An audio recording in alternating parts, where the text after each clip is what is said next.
사바살롬 하나님께 영광을 돌려드립니다. 즐겁고 행복한 명절 연휴가 되었을 줄로 믿습니다. 우리 한국교회와 순천 포도원교회 그리고 포도원TV 나침반 성경 설교를 시청해 주시는 동역자 여러분, 성도 여러분을 주 예수 그리스도 이름으로 축복합니다. 고린도전서는 전후서는 교리서로 규정되어 있습니다. 사실 이 교리서는 좀 다루기가 좀 난해한 부분도 있습니다. 잘 가르치지 않으면 오류가 생길 수 있는 그런 부분이기도 합니다. 또 사실은 이 교리서는 성도들에게 별로 인기가 없는 그런 것들입니다. 왜 그러냐면 지켜야 할 것들에 대해서 말하고 있기 때문에 그렇습니다. 그렇지만 이 교회 시대를 살아가는 우리에게는 이 고린도전서는 대단히 중요한 삶의 실제적인 적용, 그리고 그걸 지키지 않으면 죄의 문제와 연결이 된다라는 측면에서 우리가 볼 때 고린도전후서는 아주 중요합니다. 고린도전후서 교리서는 결혼에 관한 것, 먹는 것, 입는 것, 우상에 대한 것, 그리고 옷차림에 대한 것, 성찬에 관한 것, 기타 등등 모든 것을 망라하고 있기 때문에 이 고린도전후서는 모든 것이 망라되었다, 그렇게 볼 수 있습니다. 사도 바울의 이 13권의 서신서는 분명한 수신자를 갖고 있습니다. 그러니까 로마서는 바로 이신층이라고 하는 믿음에 관한 교리, 그 다음에 이 고린도전후서는 바로 교회 생활에, 우리 믿음 생활의 실제적인 생활 규범을 담고 있습니다. 그리고 그 다음부터는 교회론에 관한 책을 담고 있고요. 그 다음에는 재림서신서를 데살로니가 전후서에 담고 있습니다. 또 목회서신서라고 하는 디모데 전후서와 이렇게 명확하게 모든 것을 구분해 놨기 때문에 우리가 이런 것들을 통해서 더 은혜를 받고 하나님의 뜻에 위배되지 않는 하나님의 말씀에 순종하고 지키는 삶을 살아서 하나님께 영광을 돌리는 삶이 되어야 합니다. 그런 측면에서 이 고린도전후서의 교리서는 그런 측면에서 좀 흥미가 좀 덜할 수도 있지만 우리에게는 가장 소중한 것이다, 그렇게 말씀을 드리면서 이 고린도전후서 그리고 교리서를 강의할 수 있도록 한 것에 참으로 감사드립니다. 사랑하는 성도 여러분, 그리고 제 동영상 설교를 시청해 주시는 동역자 여러분, 이 고린도전후서가 우리들의 삶에 큰 도움이 되었으면 좋겠습니다. 자, 고린도전서 7장 세 번째로 오늘 7장을 마감하려고 합니다. 지금 고린도전서 7장만 가지고 3번 강의하기 때문에 너무 좀 지루하고 진부한 면이 없지 않아서 한꺼번에 좀 마치려고 그렇게 생각은 하고 있습니다. 그러나 내용이 너무 좀 이 세밀한 디테일한 것들이 많이 있기 때문에 그 내용이 좀 광범위하다고 하면은 오늘 다 못 마치더라도 다음번에 계속해서 한번 마칠 수 있도록 그렇게 하겠습니다. 이 결혼에 관한 것, 남녀에 관한 것들을 마치고 나면은 그 다음에는 또 다른 내용의 것들이 담고 있을 것이다, 그것을 기대하면서요, 오늘 고린도전서 19강으로 은혜를 받습니다. 앞선 이합전 설교 고린도전서 2장은 부르심을 받은 그대로의 형편과 처지에서 최선을 다하라. 그러니까 너희가 어떤 형편과 처지에 있을 때 구원을 받았느냐, 그러면 그 환경과 여건 속에서 최선을 다하라. 그것이 우리에게 주어진 최선의 방법이다. 그 이상의 범주를 넘어서 억지로 하는 것이나 힘에 과하게 헌신하는 것은 좋지 않은 것이다. 그걸 설명하고 있습니다. 또한 너희는 그리스도께서 값으로 사신 바 되었으므로 사람의 종이 되지 않고 하나님의 종이 되라. 다시 말하면 우리가 죄인 종에서 우리를 속량하고 돈을 대가를 지불했어요. 그래서 이제는 과거에는 악한 영들, 사단의 종이었다고 한다면 이제 그것을 값으로 치르고 하나님 것으로 이게 사버렸기 때문에 주인이 누구냐 그러면 바로 이게 하나님이다 그런 말이에요. 그래서 우리의 주인이 하나님이기 때문에 세상 사람의 종이 되지 않고 세상 일에 관심을 갖지 말고 주님의 종으로서 주님이 명령하신 것, 주님이 가르치시는 것, 주님이 기뻐하신 것을 하라 그런 말이 함축되어 있습니다. 그래서 주님께서 사신 바 되었다라는 말은 그러한 의미를 함축하고 있다 그렇게 말씀드릴 수 있어요. 그래서 사람의 종이 되지 말고 이제 하나님의 종이 되라. 또한 부르심을 받은 그대로 하나님께 거하라. 그러니까 우리가 형편과 처지에 따라서 그 자리에서 어떤 모양으로 부르심을 받았다고 한다면 그대로 거하는 것이 낫단 말이야. 그것이 압축적으로 이 강에서는 다루고 있다 그렇게 말씀드릴 수 있습니다. 그렇다고 한다면 오늘 3강은 25절부터 시작하는 처녀의 과부에 관한 것 그렇게 말하고 있어요. 근데 실제적으로 우리가 보면은 처녀라고 하는 동정에 관한 것으로 남자 여자가 순결했을 때 결혼하지 않은 상태를 동정 또는 그것을 순결로 표현하고 있는데요. 그런 상태에서를 지금 말하고 있다 그렇게 볼 수 있어요.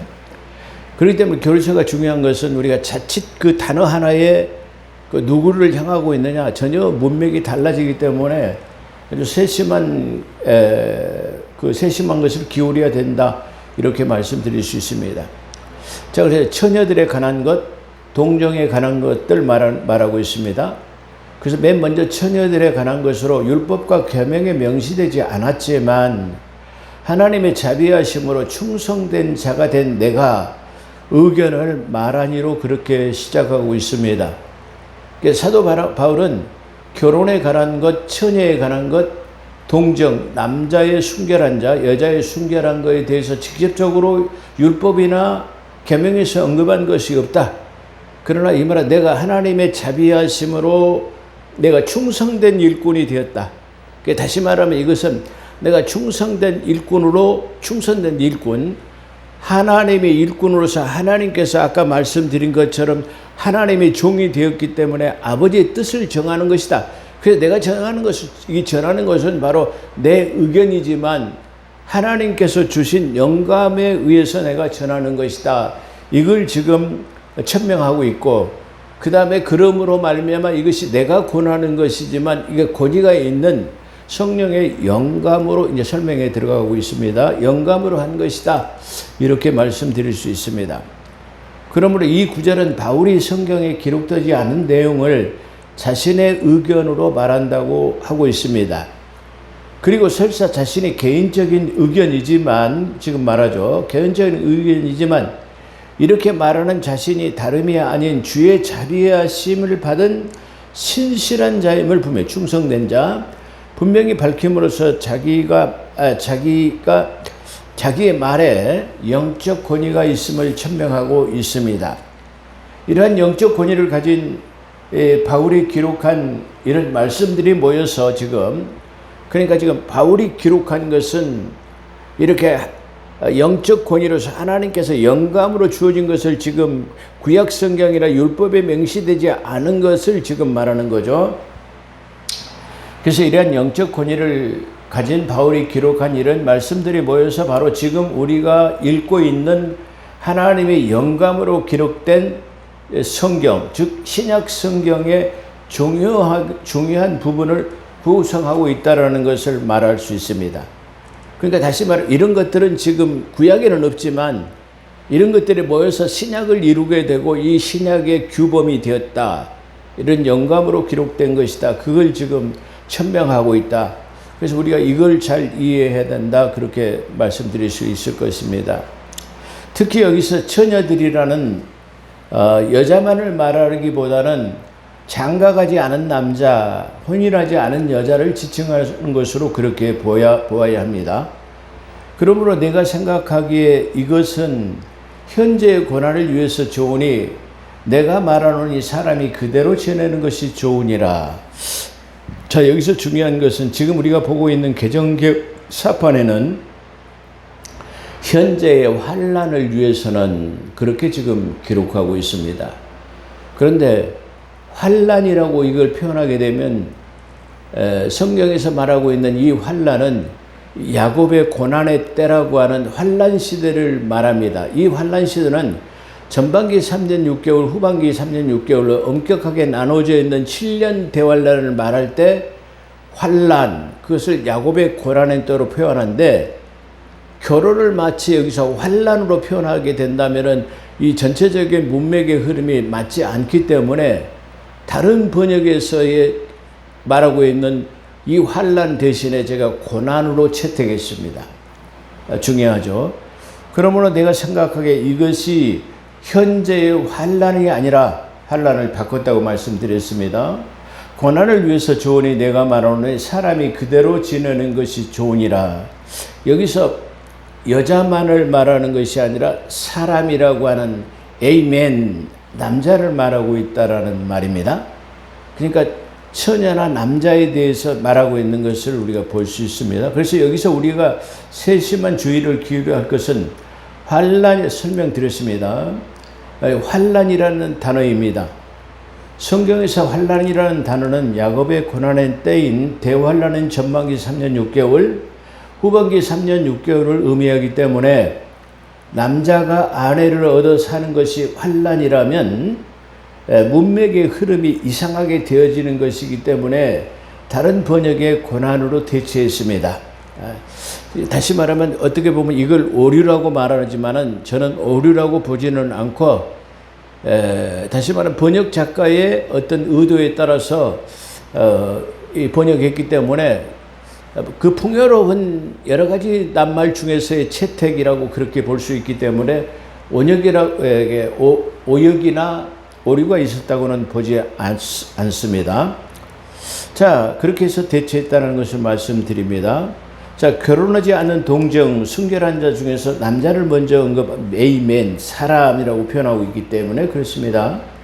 먼저 언급합니다. 사람이라는 남자를 의미하기 때문입니다. 에이멘인 남자는 장가가지 아니한 순결을 유지한 상태로 지내는 것이 좋다고 말합니다. 그러나 그 이유는 32절에서 지금 읽어가겠습니다. 우리가 앞으로 공부해 갈 수 있죠. 32절에서 설명하고 있습니다. 남자가 결혼하여 아내를 맞아들이게 되면, 그렇죠, 남편은 아내를 부양하고 가정을 우정해야 될 책임을 떠맡게 되는 거죠. 그래서 육신적인 고통에 따르게 될 수도 있습니다. 그러니까 남자가 결혼하게 되면은 그냥 무심결에 우리가 서로 사랑하니까 결혼한다라고 생각하지만 그 결혼에는 많은 책임감이 부여된다. 아내를 지키고 보호해야 되고 또 가정을 이끌어가야 되고 자녀를 생산하게 되면 자녀를 양육하고 또한 교육시켜야 하는 의무들이 따르기 때문에 그렇다, 그런 말입니다. 그렇기 때문에 어떻게 보면 그것이 바로 결혼이라는 것은 서로를 매이게 하는 것일 뿐만 아니라 또 그러한 책임과 의무가 따르기 때문에 대단히 신중해야 된다, 그렇게 말할 수 있습니다. 그러니까 결혼이라는 것을 간단하게 생각해 버리게 되면 사랑만으로 그냥 이게 만나서 결혼한다라는 것은 우리가 너무나 무책임한 그런 결과가 될 수 있어요. 장래의 물을 생각해 보고 여러 가지 것이 뒤따라야 된다, 그렇게 말할 수 있습니다. 그렇기 때문에 남자가 결혼하게 되면 그런 정신적인 고통이 따르게 된다. 그러나 이 고통은 현재의 고난으로 알고 그 고난의 삶을 통하여서 한 인간이 성숙해 나가기를 원한다면 결혼하는 것이 좋다, 그런 말입니다. 그러니까 책임과 부양의 의무가, 보호해야 할 의무, 가정을 지켜야 할 의무가 있지만은 이런 고난을 통해서 남자의 인격이나 정신적인 것이 성숙해질 수도 있다. 그러니까 어떻게 보면은 결혼하지 않음과 고난을 당해보지 않으면은 정신적으로 미숙화가 된다라는 말은 아니에요. 그런 사람보다 훨씬 더, 다시 말하면 그 고난과 역경을 통해서 이해심이라고 한다든가 정신적인 것들이 상승될 수 있다. 고난을 통해서 한 인간으로서 성숙해 갈 수 있는 것이 또한 결혼이기 때문에 그런 측면을 감안한다고 한다면 부딪혀 봐야 되는 거죠. 어떤 사람이 말하기를 결혼해도 후회하고 안 해도 후회한다고 하기 때문에 결혼을 하고 본다라고 말하는 것처럼 똑같은 내용이다. 그렇게 말할 수 있습니다. 그렇지만 그런 권한과 그런 책임을 분명히 한다고 한다면 그런 권한과 그런 책임감을 통해서 우리가 더 성숙한 생각을 갖게 되는 것이 결혼이다. 그래도 그걸 감내할 수 있다고 한다면 결혼해도 좋다. 그렇습니다. 그러나 그대로 지낼 수 있다면 그대로 지내는 것도 좋다 말이야. 이것은 명령이라기보다는 그럴 수 있다면 그렇게 해도 무방하다는 뜻입니다. 그러니까 결혼을 하지 말라는 것은 명령의 범주가 아니고 하는 것도 자유롭고 하지 않아도 자유로운 것이기 때문에 너희가 그 취사 선택해가지고 만약에 그것을 감당할 수 있다고 하면 결혼해. 그렇지 않은다고 나는 그럴 의무와 그런 것들이 너무나 책임이 없어. 그렇다고 한다면 안 해도 된다라고 하는 것입니다. 근데 제가 이 말씀을 우리가 이 설교를 준비하면서 생각하는 게 있었어요. 그렇다고 해서 결혼을 안 한다고 그래가지고 우리가 그냥 무의도식하고 일하지 않고 그냥 놀고 먹을 수만은 없다. 어차피 혼자 살아도 먹고 입고 마시는 의식주의를 위해서는 일해야 되기 때문에 어차피 마찬가지가 아닌가라는 측면을 한번 생각해 보았습니다. 그렇기 때문에 필연적으로 우리가 이 성경의 아버지의 뜻을 보게 되면 창세기 2장에서 아담과 하와를 통해서 돕는 배필로 같이 이게 동역하며 살아갈 수 있도록 하는 것이 하나님의 뜻이 아니겠는가. 물론 거기서는 그 아내를 부양하기 위해서 고난과 역경과 힘들어 일을 해서 먹는 것은 아니기 때문에 그런 환경과 여건은 조금 다르기도 하지만은 우리가 그런 측면을 한번 생각해 볼 수 있습니다. 그렇기 때문에 그것은 결혼이라는 것은 명령이라고 말하기보다는 자유롭게 하는 거에 무방하다 말이야. 해도 되고 안 해도 되는 것이다라는 것을 천명하고 있습니다. 자, 주님을 위해서 일하고 주님을 기쁘게 하는데 도움이 된다면 구태여 장가가지 않아도 된다고 말하고 있는 것입니다. 만약에 혼자 산다면은 누가 얽매이지 않고 내가 자유롭기 때문에 주님을 섬기는데 더 기뻐할 수 있다. 이게 단편적으로 쉽게 생각하면 자, 우리가 결혼하지 않고 부양의 의무가 있으면 우리가 일의 노동력의 대가로서 우리가 다시 월급을 받게 되면 많은 돈이 남기 때문에 구제와 성교, 교회에 헌신할 수 있는데 만약에 가정을 갖고 있으면 먹고 사는 생활비라든가 여러 가지 등등을 해야 되기 때문에 하나님께 헌신하는 것이 더 자유롭지 못할 수 있기 때문이다. 이렇게 이해하면 더 이해가 빠르게 될 것입니다. 그렇기 때문에 주님을 위해서 일하고 주님을 기쁘게 하는데 도움이 된다면 구태여 장가가지 않아도 된다고 말하는 것입니다. 그렇다고 주님을 섬긴다는 명분으로 중요한 말이죠. 그렇다고 주님을 섬긴다는 명분으로 장가가지 않음으로써 자신에게 억지로 무리한 부담을 지을 필요는 없이 순리대로 장가가도 된다. 그렇게 해도 전혀 문제가 되지 않다. 그러니까 이 성경은 항상 이게 자유롭게 할 수 있도록 선택되어졌어요. 그러니까 누구의 억압이나 강요에 의해서가 아니라 모든 것이 다 자유로운 자유의지의 선택에 따라서 할 수 있도록 되어 있다. 이걸 설명하고 있어요. 그렇기 때문에 지금 이 고린도 교회에 처한 형편을 우리가 본다고 한다면 고린도 교회는 이 독신주의, 결혼, 이렇게 또 이혼해가지고 다시 재혼하는 것, 이런 문제가 아주 심각하게 대두되어 있어요. 그렇기 때문에 이런 문제를 교통정리하지 않으면 다시 말해 지금 우리 한국 사회에도 마찬가지로 이 독신주의가 만연하고 있는 것, 그리고 많은 사람들이 이혼을 그냥 밥 먹듯이 하잖아요. 자, 그런 것들에 대한 것을 우리가 성경적으로 만약 우리가 이런 것들을 만약 하게 되면 하나님의 뜻에 위배되는가, 이게 범죄 행위인가라는 것으로부터 우리가 자유로워질 수 있는 것이기 때문에 대단히 중요한 것이다. 우리가 그걸 이해하지 않으면 안 된다, 이렇게 생각할 수 있습니다. 자, 그래서 전혀 장가를 간다 해도 우리가 억지로 무리한 부담을 지을 필요가 없는 순리대로, 다시 말하면 우리가 자유의지대로 그렇게 장가 가도 된다. 그래서 전혀 그렇게 한다 할지라도 문제되는 것이 없다는 것입니다. 자, 내가 아내에게 매여 있느냐? 그렇다면 너희 길을 구하지 말라. 내가 아내로부터 놓여 있느냐? 그렇다면 아내를 구하지 말라. 자, 이렇게 말했어요.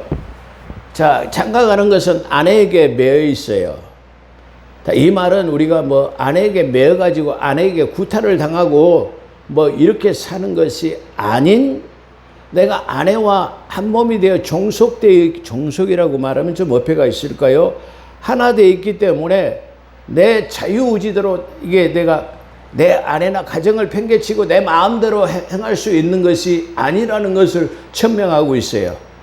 그렇기 때문에 항상 아내의 뜻을 존중하고 아내는 남편의 뜻을 존중해가지고 살아가는 것. 그래서 나 혼자 있을 때는 내가 독단적으로 행동하고 내가 독단적으로 생각하고 행동해 온 것도 다시 어떤 문제에 책임을 지지 않아도 되지만, 지금 아내와 결혼하게 되어진다고 한다면 항상 다시 말하면 아내를 지키고 아내를 보호해야 되고 울타리가 돼야 되고 부양해야 되고 가르쳐야 되고 어린 자녀가 생산되면 양육해야 된다라는 것이기 때문에 항상 가정이라는 굴레에 다시 말하면 매여 있는 거예요. 그래서 혼자 독신이라고 한다면 쉽게 말하면 우리가 그냥 내 마음대로 오늘 가고 싶은 것, 뭐 예를 들어서 뭐 하고 싶은 것 이런 것을 할 수 있다고 생각하지만 아내가 가정이 있다고 한다면 할 수 없을 거예요. 예를 들어서 우리가 쉽게 표현한다면은 뭐 회식이 있다든가 아니면 그냥 뭐 노래방이라도 뭐 술집이라도 갈 수 있다고 한다고 생각할지라도 가정이 있게 되면 그런 것들을 자제하고 가정을 먼저 중시하고 생각해야 된다라는 것을 말해요. 그것을 매임의 상태로 말하는 거예요. 그래서 나는 항상 아내와 남편과의 관계는 유기적인 관계이기 때문에 내 혼자만의 독단적인 의견이나 생각은 독선주의가 될 수밖에 없어요. 그렇기 때문에 아내의 의사를 존중하고 또 아내는 남편의 의사를 존중해서 서로의 다시 말하면 의견이 상충되지 않도록 그렇게 하는 거야. 부부 사이가 잘 조화를 이루려면 금슬이라고 해요. 금슬이라는 말은 가야금과 이런 다른 악기가 있죠. 비파. 그걸 갖다가 이게 서로 다른 악기의 음을 내지만 그것이 서로 조화를 이루었을 때 그걸 금슬이라고 그래요. 그러니까 다른 악기의 소리를 내지만 이거 아름답게 합을 잘 이루어졌을 때 그걸 금슬이라고 그래요. 그런 것처럼 바로 이렇게 남자에게 아내에게 매인다라는 말은 이렇게 늘 아내를 위해서 이게 생각해야 되는 거죠. 그러니까 나만의 독단적인, 아까 말씀드린 것처럼 나만의 독단적인 생각이 아니라 내가 오늘 퇴근하고 한 잔 먹고 가야지 이렇게 한다면 경제적인 손실뿐만 아니라 지금 아내는 퇴근해갖고 이게 남편을 기다리고 있는 상태에 그런 것들을 저버리게 되는 것이다, 이런 걸 말하는 거야. 그렇기 때문에 이 고린도전서의 결혼관 남자와 여자의 관계는 아주 지금 이 짧은 뭐 20분이나 30분 설교로 해서는 이걸 다 말할 수 없는 깊은 것들이 그 안에 내재되어 있다, 이렇게 우리가 볼 수 있어요. 그렇기 때문에 바로 이런 것들은 대단히 중요한 것이다, 이렇게 말씀드릴 수 있어요. 자, 그렇다고 한다면 우리가 주님을 내가 아내가 매여 있느냐? 그렇다면 너희 길을 구하지 말라. 내가 아내로부터 놓여 있느냐? 만약에 그래 아내가 놓여 있다라는 말은 이제 이혼해 버렸다 그런 말이죠. 그렇다면 아내를 구하지 말라. 그러니까 내가 아내가 있어가지고 매여가지고 항상 아내를 생각하고 가정을 생각해야 되는데 이제 이혼해 버려 혼자 있어. 그러면 다시 매이지 말라. 이제 자유롭기 때문에 아까 말하면 다시 교회론으로 돌아간다면 이제 혼자이기 때문에 교회에 충성하고 봉사하고 청소도 할 수 있고 더 헌신할 수 있는 계기가 될 수 있다, 이렇게 볼 수 있는 거예요. 그렇다면 그렇게 이제 되었다고 하면 아내를 구하지 말라. 이게 아내를 구하지 말라면 다시 말하면 재혼하지 말라, 그런 말은 아니에요. 아주 이게 어떻게 보면 이 고린도전서를 곡해하게 되기 쉬운 그런 문맥들이 많아요. 그렇기 때문에 다시 구하지 말라는 말은 재혼하지 말라 그런 말이 아니에요. 이제 계속해서 이제 설명해 가는 거예요. 그렇다고 한다면 다시 말하면 이제 매어 있다가 노임을 받았어. 그러면 다시 구하지 말라고 한다면은 그때 다시 구하는 것도 역시 마찬가지고 다시 구하지 않는 것도 자유의지다. 할렐루야. 이걸 포함하고 있다. 그런 말이에요. 그러니까 모든 것들이 자유의지 내 자신에 의해서 하는 것으로 이 결혼 간의 문제만큼은 특별한 다시 말하면 율법적인 것이 없다. 교리가 없다. 이렇게 말씀드릴 수도 있을 것입니다. 자, 그래서 27절은 장가가지 아니한 남자가 아니라 결혼한 남자에게 말하는 거. 27절. 그러니까 장가가지 아니한 것이 아니라 이제 27절부터는 장가 갔다가 이혼해가지고 혼자 사는 남자에게 말하고 있다. 이걸 말씀드리는 거예요. 그래서 이거 지금 27절은 장가가지 아니한 남자가 아니라 결혼한 남자에게 말합니다. 결혼하여 아내를 갖고 있던 사람은 당연히 아내에게 아까 말씀드린 것처럼 매이게 된다는 것을 말하죠. 매인다는 것은 아내에게 꼼짝 못하고 산다는 뜻이 아니라 남편으로서 아내를 보살피고 아까 설명드렸어요. 보살피고 부양해야 될 당연한 책임을 지고 있는 것을 뜻하는 것입니다. 그러한 남편이라 할지라도 아내로부터 노이기를 구하지 말라는 고면입니다. 자, 그렇다고 해가지고 그의 삶을 포기하지는 마라.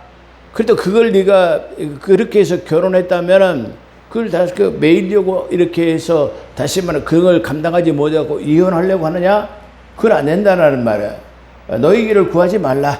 그러니까 이혼하려고 구하지 말라. 그런 말이에요. 그런 것들의 삶의 현장에서의 그런 생활의 결핍, 경제적인 측면 이런 것 때문에 또 네가 무거운 고난에서 벗어나려고 하느냐? 그건 그렇다고 한다면 안 돼. 라고 그런 것을 지금 고면하고 있다. 그렇게 어떻게 보면 대단히 까다롭다라고 그렇게 말할 수도 있어요. 자, 다시 말해서 헤어질 생각을 하지 말라는 것이니 반면에 어떤 사람은 결혼하였다가 아내와 이혼하고 혼자 살게 된 남자도 있다. 그렇다면 다시 아내를 얻어 장가가지 말고 그냥 혼자 지내라고 성경은 권면하고 있습니다. 혼자 이제 결혼해가지고 이혼했어. 그래 혼자 있어. 그럼 그대로 사는 게 좋단 말이야. 그런데 또 다시 내가 음욕을 품는 것보다 너희가 되게 좋지 않으면 다시 결혼해도 된다. 재혼해도 된다. 이렇게 성경은 권면하고 있다. 이렇게 말할 수 있어요.